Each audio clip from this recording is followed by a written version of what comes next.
नमस्कार। आप देख रहे हैं बुलंद आवाज पूजा सिंह के साथ। दोस्तों, स्वागत है आप सभी का आज के इस नए वीडियो में। बात करेंगे बहुजन समाज पार्टी की, बहुजन समाज पार्टी के बदले हुए तेवरों की। जी हाँ, इस वक्त बहुजन समाज पार्टी और बसपा सुप्रीमो मायावती के तेवर, उनके अंदाज बिल्कुल बदले हुए हैं। ये अंदाज और तेवर ठीक वैसे ही हैं जैसे कि 2007 की सरकार बनने से पहले हुआ करते थे। बीच में जरूर एक ऐसा दौर आया था, एक समय आया था जहां पर बसपा थोड़ी शिथिल पड़ गई थी, जिसकी वजह से उसे भारी नुकसान भी उठाना पड़ा। कहीं ना कहीं बसपा सुप्रीमो मायावती ने ये सोच लिया है, ये ठान लिया है कि एक बार फिर से उन्हीं तेवरों में वापसी करनी पड़ेगी। उसी अंदाज में लोगों को उनकी असली जगह दिखानी पड़ेगी और लोगों को हकीकत का आईना भी दिखाना पड़ेगा, लेकिन उन्हीं पुराने तेवरों में और अंदाज में। कुछ ऐसा ही करती हुई दिखाई दे रही है बसपा सुप्रीमो मायावती। अभी जिस तरीके से बसपा के इकलौते विधायक उमाशंकर सिंह के यहां पर आयकर विभाग का छापा पड़ा, बेहद गंभीर रूप से बीमार हैं उमाशंकर सिंह, और उसको लेकर के बसपा सुप्रीमो मायावती जिस तरीके से खुल करके, बिल्कुल खुल करके अपने इकलौते विधायक के समर्थन में आई, वो इस बात को बताता है कि बसपा सुप्रीमो मायावती के लिए उनके अपने पुराने लोग कितने अहमियत रखते हैं और कितने मायने रखते हैं। वो साफ कह चुकी हैं अपनी प्रेस कॉन्फ्रेंस में, और इसके अलावा जो मीटिंग थी उसमें, अभी जो हाल में ही मीटिंग हुई थी उसमें उन्होंने साफ कहा है कि जो बसपा के साथ खड़ा है उसको आगे चलकर फायदा होगा, क्योंकि अच्छे दिन आएंगे बसपा के साथ। कहीं ना कहीं वो इस बात को नोटिस कर रही हैं कि कौन बसपा के साथ है, किसने बसपा का साथ पूरी शिद्दत के साथ निभाया है और कौन निभा रहा है और कौन जा चुका है। इस उन सब पर उनकी पूरी पैनी और बारीक नजर है। ऑब्वियसली स्वाभाविक सी बात है, वो इस पार्टी की राष्ट्रीय अध्यक्ष हैं, पार्टी की नेता हैं, तो उनकी नजर नहीं होगी तो और किसकी होगी। लेकिन जिस तरीके से उन्होंने कल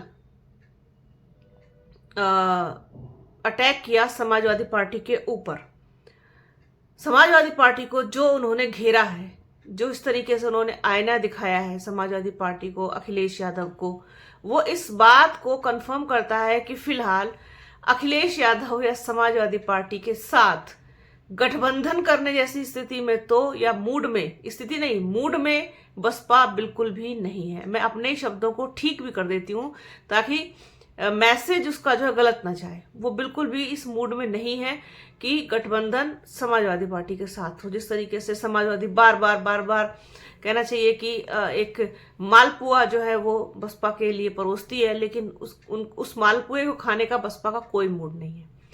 तो अब अटैक जो किया है उन्होंने अपने एक्स पर, एक लंबा चौड़ा पोस्ट लिखा है उन्होंने, और जिस तरीके से उन्होंने समाजवादी पार्टी के पीडीए की धज्जियां उड़ाई हैं, वो इस बात को मतलब कंफर्म करता है कि बसपा सुप्रीमो मायावती 2027 का चुनाव कैसे लड़ने जा रही हैं, कैसे लड़ना चाहती हैं। सबसे पहले तो उस पोस्ट पर, उनके मैसेज पर नजर डालते हैं। जैसा कि सर्वविदित है कि समाजवादी पार्टी सपा का चाल चरित्र और चेहरा हमेशा से दलित, अन्य पिछड़ा वर्ग एवं बीएसपी विरोधी तथा बहुजन समाज में जन्मे महान संतों, गुरुओं व महापुरुषों के आदर सम्मान का नहीं, बल्कि जग जाहिर तौर पर इनके अनादर, अपमान व तिरस्कार का ही रहा है। इस बारे में मीडिया सहित इनका पीडीए भी अच्छी तरीके से इस बात को जानता है। साथ ही बीएसपी के जन्मदाता व संस्थापक मान्यवर श्री कांशीराम जी की जयंती पर सपा पीडीए दिवस मनाएगी, जो कि यह सपा की समय समय पर की जाने वाली विशुद्ध राजनीतिक नाटकबाजी के सिवाय कुछ भी नहीं है।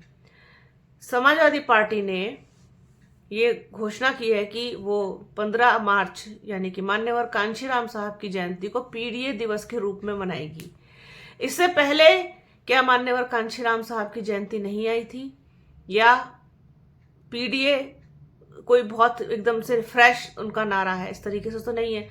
तो इस बार ही क्यों? क्योंकि उनको पता है कि किस तरीके से राजनीतिक रोटियां सेकी जाती हैं। सबको पता है, ऐसे तो सभी लोग कहीं ना कहीं मौके का फायदा, अवसर का फायदा उठाने की कोशिश में रहते हैं, जुगत में रहते हैं। लेकिन लोगों को भी सब चीजों के बारे में अच्छे से पता है कि कौन क्या क्यों किस लिए कर रहा है।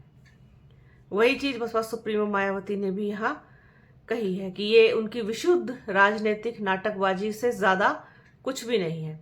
अर्थात सपा का इस प्रकार का व्यवहार शुद्ध रूप से इन उपेक्षित वर्गों के वोटों का स्वार्थ हेतु केवल छलावा व दिखावा है, जैसा कि अन्य विरोधी पार्टियां भी इन वर्गों के वोटों के स्वार्थ के खातिर अक्सर कई मौकों पर ऐसे ही दिखावा और छलावा आदि करती हुई नजर आती हैं।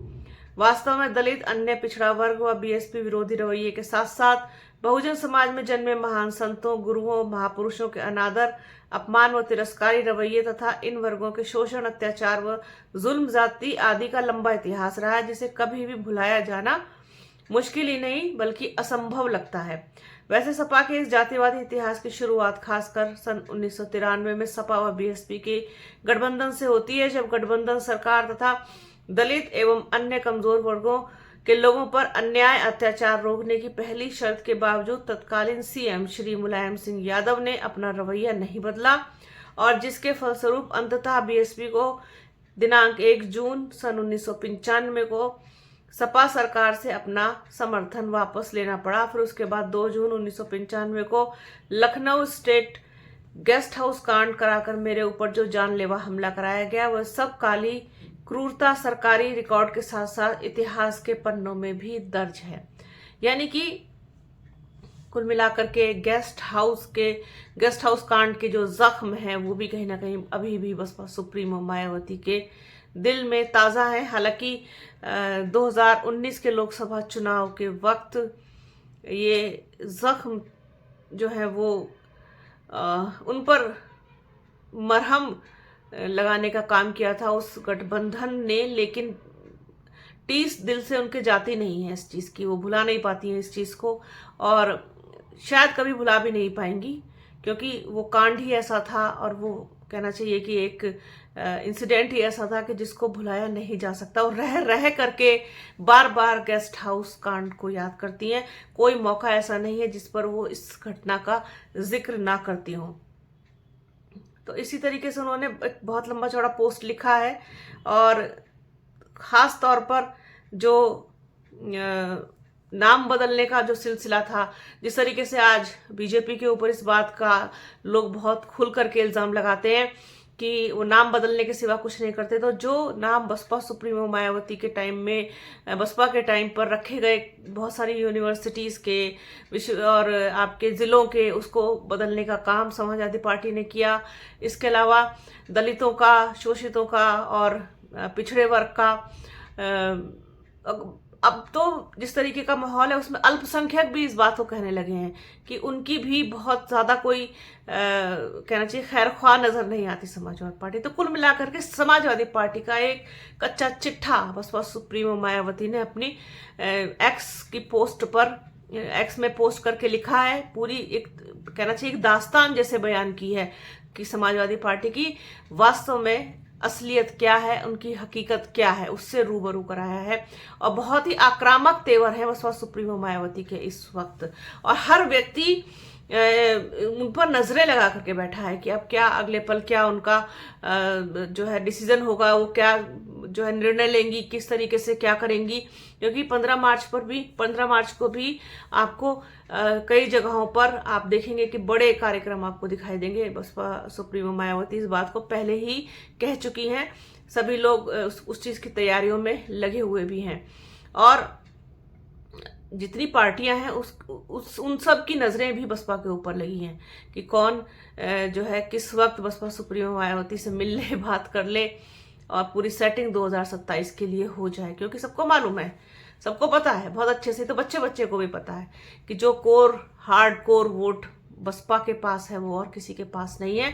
बसपा के बिना किसी और की दाल गलेगी नहीं यहाँ पर उत्तर प्रदेश में 2027 में, ये भी सबको पता है। बीजेपी के पास क्योंकि बीजेपी के पास अपना एक बहुत बड़ा सिस्टम है, उनका सपोर्ट सिस्टम है। इसके अलावा उनके पास अपना एक बड़ा वोट बैंक है जो ओबीसी वोट बैंक है, और उसमें फिर सवर्ण है उसमें, और जो दूसरे जो नॉन जाटव दलित हैं वो भी उनके साथ हैं। तो उनको फिर किसी और की जरूरत पड़ती नहीं है और वो आराम से जो है सरकार बना ले जाते हैं। किसी भी कहना चाहिए कि खींचतान के उनकी स्मूथली सरकार बन जाती है, क्योंकि अभी फिलहाल सब अलग अलग और अकेले अकेले लड़ने पर हैं, लेकिन सब गठबंधन चाहते हैं और वो भी बसपा के साथ। तो कुल मिलाकर के समाजवादी पार्टी को घेरा, निशाना साधा, आक्रामक तेवर, पुराना अंदाज बसपा सुप्रीमो मायावती का, और वो लगातार एक्टिव, साथ ही साथ लगातार अटैकिंग मोड में भी दिखाई दे रही हैं। तो आज के इस वीडियो में फिलहाल इतना ही। वीडियो कैसा लगा कमेंट बॉक्स में जरूर बताइएगा, फिर किसी नए मुद्दे पर आपसे चर्चा करूंगी। बने रहिए हमारे चैनल के साथ। हमारे चैनल को लाइक कीजिए, शेयर कीजिए, सब्सक्राइब कीजिए, बेल आइकन घंटी जैसी आकृति जरूर दबाइएगा, जिससे कि आने वाले वीडियो का नोटिफिकेशन आपको मिल सके। वीडियो को प्लीज पूरा देख लीजिएगा, जो कि आप लोग बिल्कुल नहीं देख रहे हैं इस वक्त, और मैं गुजारिश बार बार करती हूँ आप लोगों से कि प्लीज देखिएगा। मुझे भी आप लोगों के सपोर्ट की जरूरत है, और मुझे भी आर्थिक रूप से भी मजबूत होने की ज़रूरत है, और ताकि मैं और अच्छा कर पाऊँ। अब आगे 2027 में इलेक्शन भी आ रहा है, और ज़्यादा से ज़्यादा कवरेज आप लोगों तक पहुँचे, ये मेरी कोशिश रहेगी। इसके लिए प्लीज़ आप लोगों को सपोर्ट करना पड़ेगा, कुछ और नहीं तो वीडियोस देखिए, पूरे वीडियोस के बीच में आने वाले एडवर्टीजमेंट भी देख लीजिए बिना स्किप किए। थोड़ा सा वक्त निकाल के, जहाँ आप इतना टाइम देते हैं थोड़ा सा और सही। और इसके अलावा अपना और अपनों का बहुत ख्याल रखिए। जल्द मिलूंगी आपसे एक नए वीडियो में, एक नए मुद्दे के साथ, एक नई चर्चा में। तब तक के लिए जय हिंद।